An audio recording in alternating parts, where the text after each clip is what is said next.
இப்ப கேசரி பவுடர் போட்டுக்கலாம். இன்னும் கொஞ்சம் வினிகர் ஊற்றிப்போம். இப்போ நம்ம ஷாம்பு ஆட் பண்ணிக்கலாம்.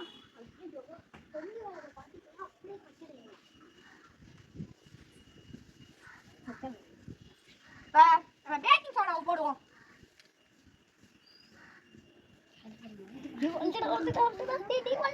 வாங்க வருது ஃப்ரெண்ட்ஸ். கொஞ்சம் பேக்கிங் சோடா போடுவோம். ரொம்ப பொங்கி வந்துச்சுன்னா